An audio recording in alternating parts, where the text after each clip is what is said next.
And we are live. It's the Revved Up 906 podcast, a Detroit Pistons podcast to be exact. And I'm Hudson. And I'm Ryan. And before we get into today's recap of the Detroit Pistons versus the Oklahoma City Thunder, I want to make sure to remind you guys that our official merch sponsor is Grind Clothing Co. So make sure to click the link in our YouTube bio or in the description below, and that link will shoot you right to their website where you can check out all our different designs we have to offer. We have polos, much like the one I'm wearing in today's recap, hats, much like the one Ryan is wearing in today's recap, all types of different other designs. And then make sure to be out on the lookout for our season 2 merch drop, all types of different new designs coming out. So make sure to be on the lookout, and make sure to follow Grind Clothing Co. on Instagram. Their link to their Instagram is also in the video description. Also, I want to make sure to let you guys know that I will be actually gone to India these next 2 weeks. So I won't be on the recaps. Don't worry. Me and Ryan are all good, but I won't be in the recaps, and we pre-recorded the next 2 episodes. So make sure to tune into those and just know that I won't be on the recaps. And then also we won't have recap clips on Instagram these next 2 weeks. So nothing's going on. I'm just traveling. So no need to worry. The regular content will be back in the next couple weeks. And then also we have some fun episodes. We have a 2K episode actually coming out in 2 weeks. And then actually this week we just dropped our preseason takeaways. So make sure to tune into that episode, go and like it. And that's a good episode where we kind of get into the nit and grit details of what the positives and negatives we saw this preseason. And the Pistons went 2-2, so there was a lot to take in from our preseason. So make sure to tune in. I also want to make sure to let you guys know and remind you guys to like and subscribe. Our podcast is growing and we want to continue to grow, and that's where you guys come in. So make sure to hit that subscribe button and like this video so YouTube pushes us out into the Detroit Pistons algorithm. Without further ado, let's get into tonight's recap of the Detroit Pistons versus the Oklahoma City Thunder. The Pistons took their second loss of the season, bringing their record to 2-2. Tonight's final score was 112 to 124, in the Oklahoma City Thunder. They won by 12. It was a game where watching this game, defensively, it was brutal to watch. The Pistons offensively struggled to find rhythm at times. Ryan, what's one of your first takeaways from tonight's matchup? One of my first takeaways is honestly just our shots weren't falling. Whether it be just wide open little bunnies or we just couldn't get a shot to fall. You look at Jalen Duren tonight, 8 points, 4 of 11 from the field. Not a great game from him. But honestly, even though we struggled shooting tonight and our defense struggled, it's just one of those games in which it's going to happen. It definitely is going to happen with a younger team that has less experience. The Oklahoma City Thunder, this group of guys have been playing together for the last 4 or 5 years now. And so they pretty much know what everybody's going to do on any given night, and their chemistry is just flowing. Whereas us, Asar, new to this team this year. Joe Harris, new to the team this year.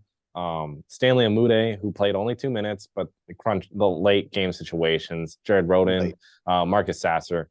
But the point is, we have a lot of good new guys in with us, and so the chemistry is not going to be as high as Oklahoma City. But I would say scoring the ball was our biggest weakness tonight. And I say that, but it's really only in the first quarter, because you see in the second, third, and fourth quarters, we matched the Thunder, which is actually very impressive, I might add. Second quarter, 26 points. Both of us do. Third quarter, 32. Fourth quarter, 33. The only quarter that was really bad for us defensively and offensively was the first quarter, in which Oklahoma City had 33 and we had 21 points scored. But I really think the first quarter really threw us all off. But with that being said, this game is going to happen. We're always going to have one game out there where it's going to be like, yeah, we look very sluggish. We're probably going to lose tonight, and that's what happened. Nothing to hang our hats on. Like, it's not a bad game. It's not a great game, but it's just one of those games.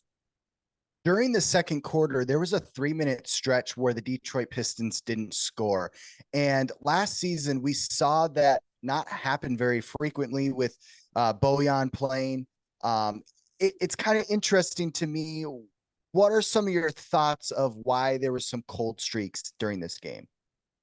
I honestly just think it comes down to Oklahoma City and their defense. Yeah. Again, like I said, this team that we played up against tonight, their chemistry is high. They've been playing together for 4 to 5 years now. They know how to handle certain situations together that our young, inexperienced Pistons team hasn't had yet. And their defense just was like top notch. They were making great defensive stops time and time again, and it's hard to do everything on every given night. We started out the season 2-1 going in here, and we weren't terrible. Oklahoma City coming in 2-1. But again, I just think this team is more experienced, and that's why we ended up losing the way we did. And usually, when you have a good team that has experience playing together, that usually does have a negative impact on the opposing team. And we were at the end of it tonight. Like Killian Hayes did exactly what he has been doing the last 4 games Right. now. Yeah. Cade really did struggle tonight. 17 points is not going to cut it out of him, and he knows that. But it was just one of those off nights for him. Jalen Duren really, honestly, probably struggled the most out of anyone. 4 of 11 from the field. Like I said earlier, that's not what you hope for out of him, because normally he's missing not even 2 shots, more like 1 to 2 shots a night, and that's it. Stu didn't really have a lot of opportunities shooting the ball, but he still was effective. He only missed 5 shots, missed 1 3-pointer, had 12 points. I can't complain out of that. Sar had a great game, 15 points, 10 rebounds, 3 assists, a steal, and 3 blocks. Like, that's a great game. Even though he did have that little injury there, he seemed to be fine, but that's something to watch going forward. Like you mentioned before in the first quarter, that really set the Detroit Pistons back because in the second half, the Pistons actually matched their scoring each quarter. They matched the Oklahoma City Thunder with 32 points in the third quarter and then 33 in the fourth. And I think really one of the biggest reasons why the Detroit Pistons were able to have a little bit of a rally in the third quarter is we saw Asar Thompson really go head to head with Shai Gilgeous-Alexander. He really, in that third quarter, held his own. Yes, Shai ended with 32 points, 9 rebounds, 4 assists. In the game previous against, I believe it was the Denver Nuggets, Shai only scored 9 points. So he was bound to have that comeback game when you're a player that great. But Asar in that third quarter got 4 stops on him. And, in the whole scheme of things through 4 quarters, is 4 stops really a game changer? No, but we're seeing guys like Asar Thompson in an early stage in his career play very well against these high level NBA players and hold his own defensively. And if there's a positive in a loss like this after coming off of 2 straight wins in a row for the Pistons, it's Asar Thompson's defense. Yeah, it really has to be. The way he's been guarding these elite offensive players in these 4 games early on, it's impressive to see. Like I've made note in every recap done so far this season, is he's playing beyond his years. He's playing with maturity, and that's something that you don't normally see with a young player in the NBA today, especially a rookie, for that matter. But that's something that, if there were positives from tonight, that is something that was positive. Even though, yeah, Shai did have a great game, he's just like last year, he led the league in scoring, in points per game. And he's just one of those players that he's just an offensive juggernaut. That's who he is. He's a great defender too. Don't get me wrong. But offensively, what he can do out there on a nightly basis is very impressive. 9 of 9 at the line, 1 of 3 from 3, and 11 of 23 from the field. Like, you can't get better than that. And he proves time and time again that it's hard to stop him. The only way of stopping the Thunder realistically is, yeah, you can slow down Shai a little bit, but it's like slowing down Jalen Williams, Josh Giddey, Lou Dort, even Chet Holmgren now. But like, it's pretty much you have to slow down the rest of the team to get to Shai, because Shai plays off of everyone else. He's one of those. He's more of like a just a normal guard rather than a point guard. The way he plays out there, because he uses a lot of off-ball moves to Right. get shots up.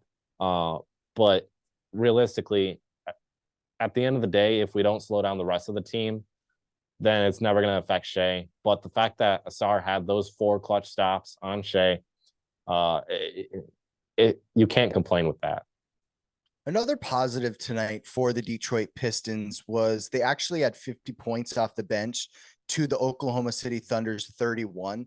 And this is another point to prove why Jaden Ivey might thrive coming off the bench. Tonight, he had 20 points, 2 rebounds, 3 assists on 7 of 13 shooting, 4 of 6 from the 3-point line. And then we saw Marvin Bagley get his 13 points. He's always right around that mark. Alec Burks, 11. Marcus Sasser, 6 points. Our bench is proving that they're solid offensively. The problem is with our bench is Jaden Ivey and Alec Burks aren't known for their defense. So if Marcus Sasser and Marvin Bagley are going to be playing alongside of them, they have to really carry that load defensively. And it's tough for a rookie point guard. Marvin Bagley can only do so much when a team like the Oklahoma City Thunder have some solid bigs in the paint. Luckily, Chet Holmgren struggled with fouls tonight. It's interesting to see the dynamics on our bench. I want to see Joe Harris do a little bit more. He gave us 10 minutes, but didn't really make quite the impact, had a couple fouls, missed a couple threes. Our bench is interesting. I like it a lot. And I think Jaden Ivey is really rallying that second unit, and another big reason why our bench scored 50 points. Yeah, he's a big reason for that. And we can't discredit Alec Burks' 11. No. He every single game out there so far this season, he's been solid. He hasn't had really one bad game yet for us. And Bagley too. He hasn't played bad. 13 points out of him. He only missed 1 shot. Had 7 of 8 at the line. Only missed 1 free throw. You can't complain with that stat line for Bagley. Bagley, the last season, was one of those guys where he'd have multiple off nights, but then he'd have one big night, and he can never stay consistent. But early on through 4 games, he's been pretty consistent in what he's done on the court. I do want to make note of, what do you know what's going on with James Wiseman? Because he has not suited up. Well, he's suited up, but he hasn't played in each of these 4 games. And my question is what reason is there specifically for him not playing? Is it you're just trying to develop him more, or is it like he has a lingering injury? Like, what's going on there? Because there's no reason why he shouldn't be out there. He did not have a great showing in the big man battle between him and Bagley, but he still had games in which he looked solid. So that's my question, or cause of concern going forward, is why isn't he playing through these first 4 games? Because this is an opportunity for him to go out there and play. When you have the Thunder there, who have Pokusevski, who's extremely long. Granted, he only played 2 minutes tonight. Don't know why he decreased in minutes per. I don't know the Thunder too well, but he decreased in minutes. But he's a guy that's long and out there. Davis Bertans they list him as a small forward, but realistically, he is a big man. So that could have been a matchup right there. Chet Holmgren, matchup right there. Jalen Williams.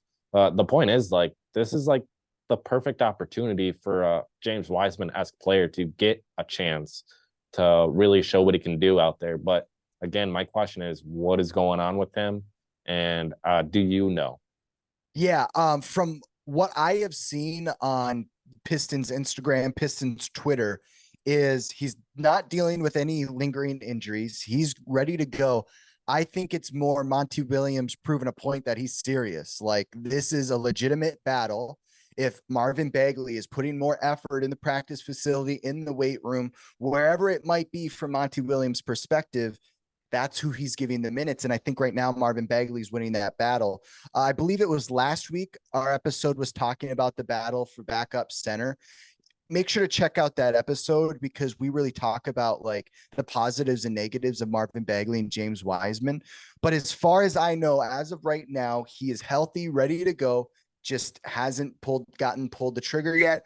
Also, we haven't played too many teams this season that are center heavy. Because even the Oklahoma City Thunder, like Pokashevsky and that other Usar guy or whatever his name is, they're not, the Oklahoma City Thunder aren't really big man heavy. I can see maybe when the Cavaliers come up on our schedule or the New York Knicks come up on our schedule, we get a little bit of a bigger look at James Wiseman in the regular season. But right now, I just don't think he's given the opportunity yet. And I think it is coming soon, though. I think he will get minutes.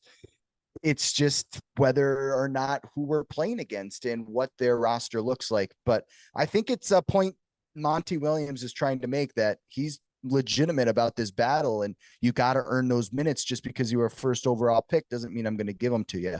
I think it's just a tough love type of thing. Yeah, I mean, that has to be it. Because, I mean, even in preseason, Wiseman was not playing terribly. But it did seem like in preseason and even through these first 4 games, that Bagley is the type of player where he is going to try a lot harder than Wiseman. I feel like Wiseman at times kind of has like kind of the cockiness of like, yeah, I'm that good. I don't really need to do a whole lot because it's obvious. Right. And that's the downside with him. Whereas Bagley, even though was the second overall pick, he's had to work his tail off between Sacramento and Detroit so far. And so I don't think Wiseman has necessarily gone through that experience a whole lot. And so maybe that's the reason. Yeah, and it might not even be that James Wiseman's playing bad. Marvin Bagley's just playing pretty rock solid right now. I mean, he gave us 13 points, 4 rebounds tonight, 3 of 4 shooting. That's pretty efficient. James Wiseman is known for getting the statistics, but not the most efficient.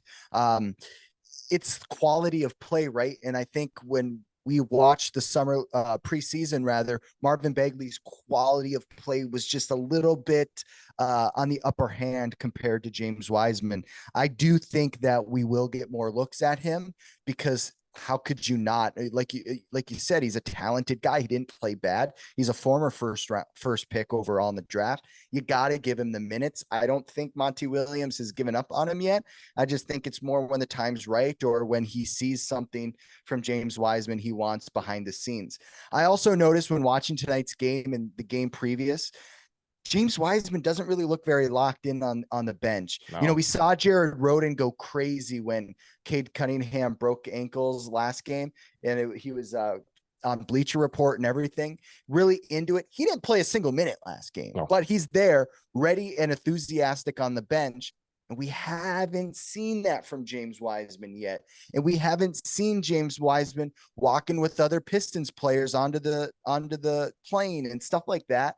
So maybe it's just an integration thing. He just doesn't have the chemistry yet, but it's definitely going to be something that we're going to want to keep an eye on and maybe do an episode on if we don't see, maybe get into the nit and grit details, look at the statistics a little bit more from preseason from James Wiseman to maybe get the perspective of Monty Williams or Troy Weaver. It'll be something we have to keep our eye on for sure. Another thing about tonight's game is that in the first half, the Pistons shot 36% from the field. The Pistons proved in the first 3 games, even against the Miami Heat in the loss, that they were a first quarter team, a first half team, which they weren't last season. The Pistons, it seemed like tonight against the Oklahoma City Thunder, were getting kind of back into these old habits of last season. I can't wait until the Pistons break these barriers and leave the basketball play of the past alone and take this next jump. The Pistons are so close. I think they're about 10 games away and 5 wins away from leaving the play of the past. Yeah, I agree. And I honestly, once Bojan's back, I think we're set, realistically. Yeah, for sure. We have Bojan in that lineup. The way Asar's been playing, the way Stu's been playing, the way Duran's been playing, Cade, even Killian, Bagley, Ivy. I mean, you can name the whole roster pretty much. The way everybody's been playing, you add Bojan back into the mix. That's a legit scoring option right there alone. And then you even throw in, once healthy, Isaiah Livers back into the mold and Monte Morris into the mold.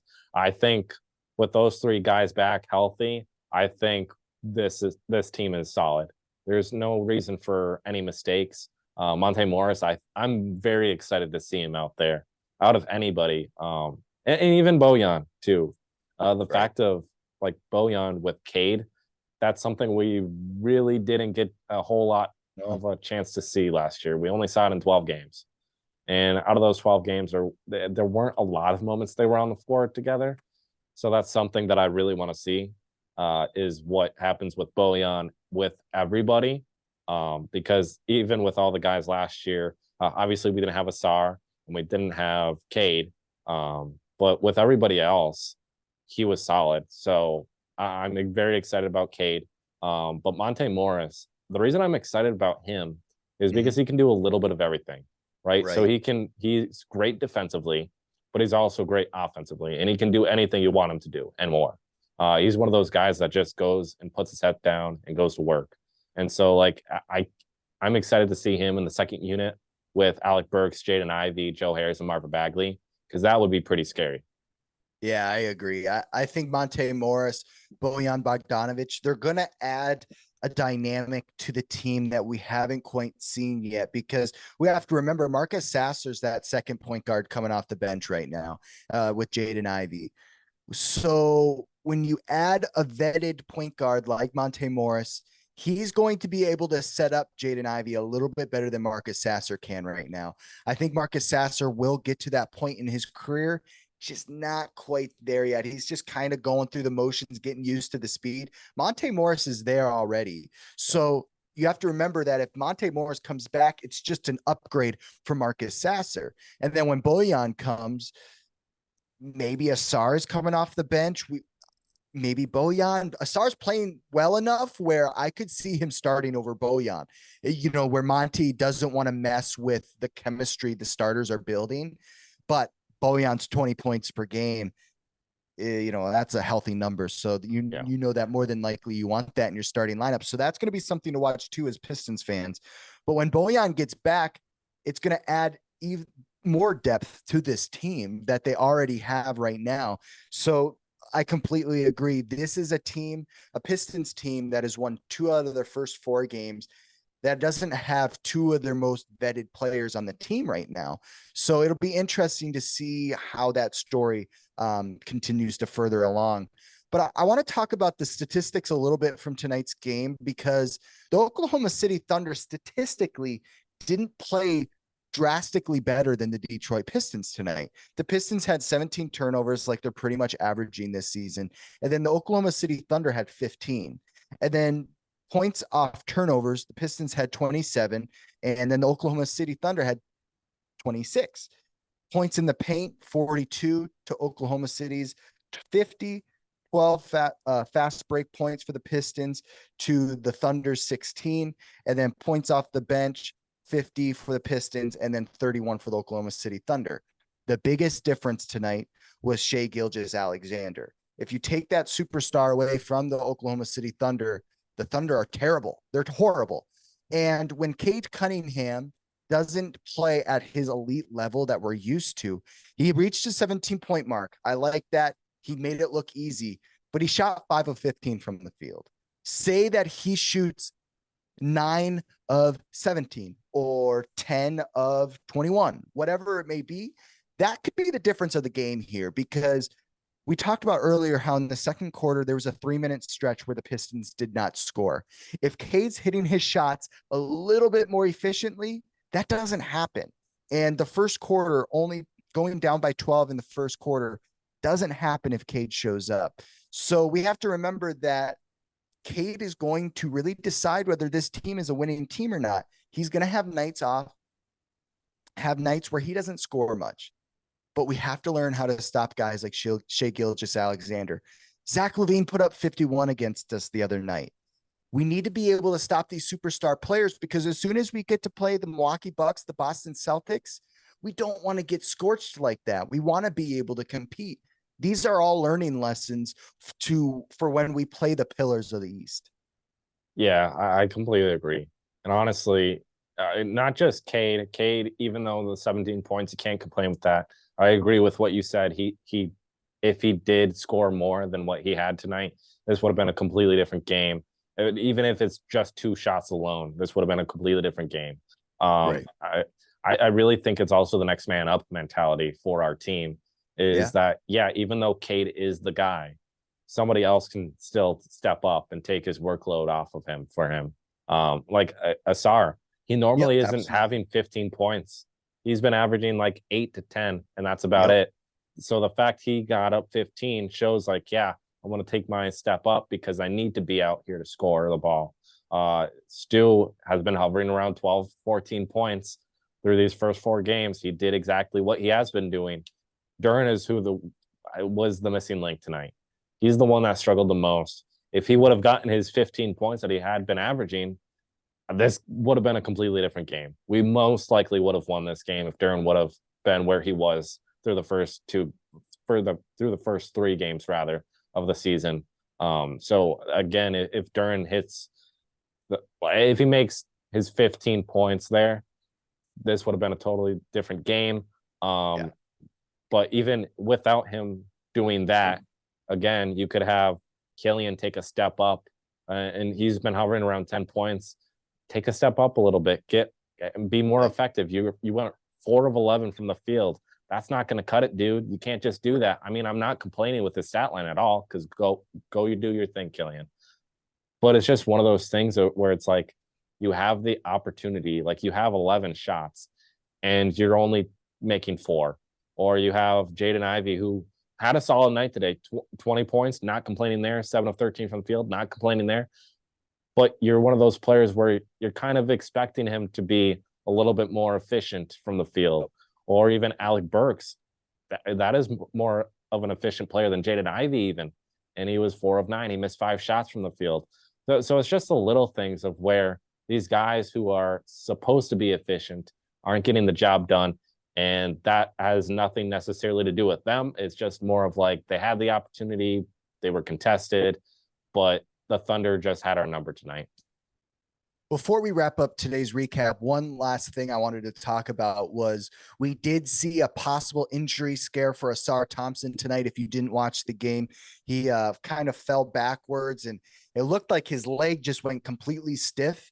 And for me, I immediately thought ACL. I'm like, oh, he tore his ACL. He can't move his I'm drawing a blank, his calf. And I'm like, oh no, he pulled it. It's done, or that, or a hamstring or something. I'm like, oh no, like it's donezo. And luckily it just turned out to be a cramp. We're going to want to keep an eye on his next game coming up here, because he might deal with cramps early in the stages of this season, just because he's not yet necessarily used to this workload yet. We'll want to keep an eye on that, and hopefully he can stay injury free for the rest of this season. But oh man, my heart skipped a beat. Before you guys leave tonight's recap of the Detroit Pistons versus the Oklahoma City Thunder, I want to make sure to remind you guys that we will not be having Revved Up clips on Instagram or on our YouTube Reels these next couple of weeks, as I will be gone. Don't worry about that. And then also, I want to make sure to let you guys know to like and subscribe. Turn on that post notifications button too. It looks like a bell on our YouTube profile. And then also there's an arrow button right below this video. That's where you can share us on Instagram, Snapchat, or Facebook. So make sure to share us to any friends or family or fellow Detroit Pistons fans that you think might be interested in our podcast, because we want to continue to grow. And it starts with you guys helping us grow. Thank you guys for tuning in to tonight's recap. Tonight's final score was 112-124 in the Oklahoma City Thunder's favor. We will see you guys in the next recap. Peace.